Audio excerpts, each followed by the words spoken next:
Welcome to Bite at a Time Books, where we read you your favorite classics one bite at a time. My name is Bree Carlile, and I love to read and wanted to share my passion with listeners like you. You can sign up for our newsletter at biteatatimebooks.com. You'll also find our new t-shirts in the shop, including podcast shirts and quote shirts from your favorite classic novels. Be sure to follow my show on your favorite podcast platform so you get all the new episodes. We're part of the Bite at a Time Books Productions Network. If you'd also like to hear what inspired your favorite classic author to write their novels, and what was going on in the world at the time, check out the Bite at a Time Books Behind the Story podcast, wherever you listen to podcasts. Today we'll be continuing Les Miserables by Victor Hugo. Chapter 3. Apparition to Father Mabeuf. Marius no longer went to see anyone, but he sometimes encountered Father Mabeuf by chance. While Marius was slowly descending those melancholy steps which may be called the cellar stairs, and which led to places without light, where the happy can be heard walking overhead, Monsieur Mabeuf was descending on his side. The flora of Cotteret's no longer sold at all. The experiments on indigo had not been successful in the little garden of Austerlitz, which had a bad exposure. Monsieur Mabeuf could cultivate there only a few plants which love shade and dampness. Nevertheless, he did not become discouraged. He had obtained a corner in the Jardin des Plantes with a good exposure to make his trials with indigo at his own expense. For this purpose, he had pawned his copper plates of the flora. He had reduced his breakfast to 2 eggs, and he left one of these for his old servant, to whom he had paid no wages for the last 15 months. And often, his breakfast was his only meal. He no longer smiled with his infantile smile. He had grown morose, and no longer received visitors. Marius did well not to dream of going thither. Sometimes, at the hour when Monsieur Mabeuf was on his way to the Jardin des Plantes, the old man and the young man passed each other on the Boulevard de la Capitale. They did not speak, and only exchanged a melancholy sign of the head. A heartbreaking thing it is that there comes a moment when misery loses bonds. 2 men who have been friends become 2 chance passers-by. Royal, the bookseller, was dead. Monsieur Mabeuf no longer knew his books, his garden, or his indigo. These were the 3 forms which happiness, pleasure, and hope have assumed for him. This sufficed him for his living. He said to himself, "When I shall have made my balls of bluing, I shall be rich. I will withdraw my copper plates from the pawn shop. I will put my flora in vogue again with trickery, plenty of money and advertisements in the newspapers. And I will buy, I know well where, a copy of Pierre de Médecins' Art de Navigueur, with woodcuts, edition of 1655. In the meantime, he toiled all day over his plot of indigo, and at night he returned home to water his garden and to read his books. At that epoch, Monsieur Mabeuf was nearly 80 years of age. One evening, he had a singular apparition. He had returned home while it was still broad daylight. Mother Plutarch, whose health was declining, was ill and in bed. He had dined on a bone, on which a little meat lingered, and a bit of bread that he had found on the kitchen table, and had seated himself on an overturned stone post, which took the place of a bench in his garden. Near this bench there rose, after the fashion in orchard gardens, a sort of large chest of beams and planks, much dilapidated, a rabbit hutch on the ground floor, a fruit closet on the first. There was nothing in the hutch, but there were a few apples in the fruit closet, the remains of the winter's provision. Monsieur Mabeuf had set himself to turning over and reading, with the aid of his glasses, 2 books of which he was passionately fond, and in which, a serious thing at his age, he was interested. His natural timidity rendered him accessible to the acceptance of superstitions in a certain degree. The first of these books was the famous treatise of President Delancre, De Inconsistence des Demons. The other was a quarto by Mutter de la Roubardière, Sur les diables vivavert et les gobelins de la Bièvre. This last mentioned old volume interested him all the more, because his garden had been one of the spots haunted by goblins in former times. The twilight had begun to whiten what was on high, and to blacken all below.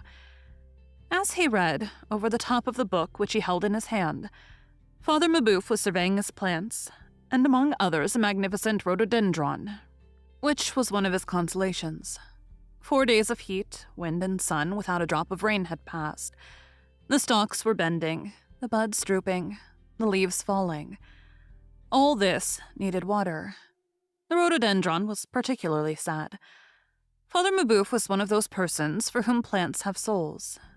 The old man had toiled all day over his indigo plot.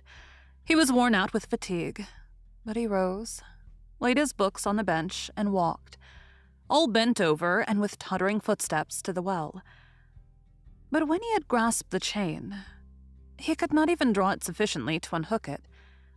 Then he turned round and cast a glance of anguish toward heaven, which was becoming studded with stars. The evening had that serenity which overwhelms the troubles of man beneath an indescribably mournful and eternal joy. The night promised to be as arid as the day had been. "Stars everywhere," thought the old man. "Not the tiniest cloud, not a drop of water." And his head, which had been upraised for a moment, fell back upon his breast. He raised it again and once more looked at the sky, murmuring, "A tear of dew, a little pity." He tried again to unhook the chain of the well and could not. At that moment, he heard a voice saying, "Father Mabouf, would you like to have me water your garden for you?"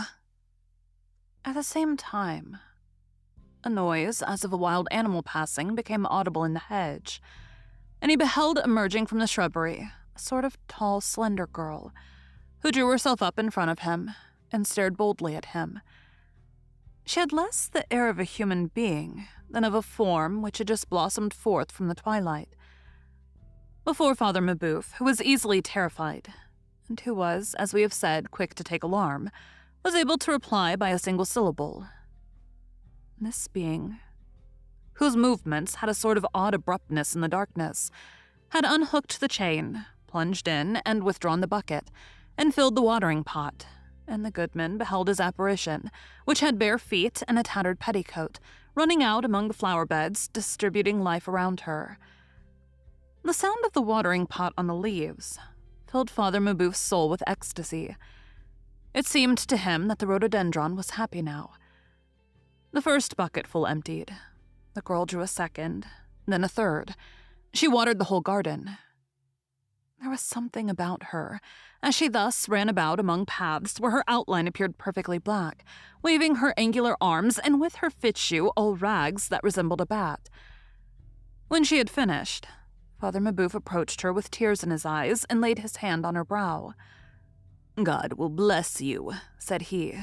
"You are an angel, since you take care of the flowers."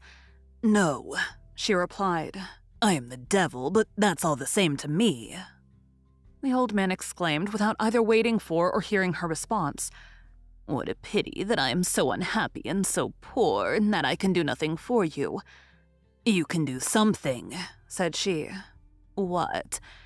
"Tell me where Monsieur Marius lives." The old man did not understand. "What? Monsieur Marius?" He raised his glassy eyes and seemed to be seeking something that had vanished. "A young man who used to come here." In the meantime, Monsieur Mabouf had searched his memory. "Ah, yes," he exclaimed. "I know what you mean. Wait. Monsieur Marius, the Baron Marius Pontmercy, parbleu, he lives, or rather he no longer lives. Well, I don't know." As he spoke, he had bent over to train a branch of rhododendron, and he continued, "Hold, I know now. He very often passes along the boulevard and goes in the direction of the Glacier Rue Courbebarbe, the Meadow of the Lark. Go there. It is not hard to meet him." When Monsieur Mabouf straightened himself up, there was no longer anyone there. The girl had disappeared. He was decidedly terrified. Really, he thought, if my garden had not been watered, I should think that she was a spirit. An hour later, when he was in bed, It came back to him.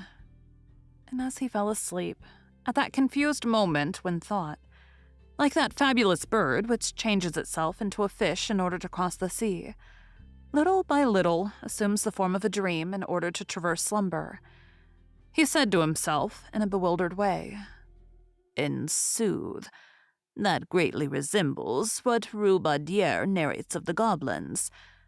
Could it have been a goblin?" Thank you for joining Bite at a Time Books today, while we read a bite of one of your favorite classics. Again, my name is Bree Carlile, and I hope you come back tomorrow for the next bite of Les Miserables. Don't forget you can sign up for our newsletter at biteatatimebooks.com. And while you're there, check out our t-shirt shop.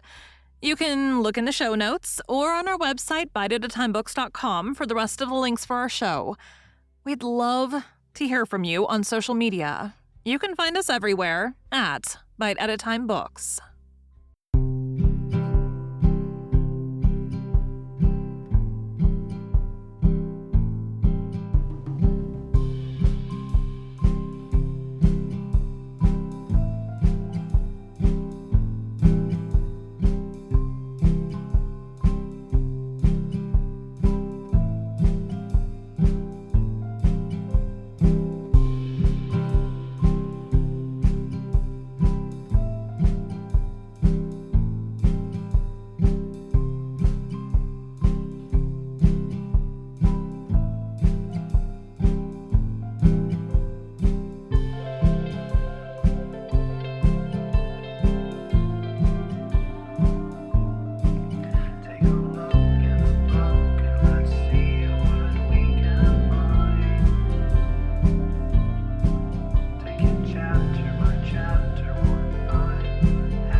Bite at a time.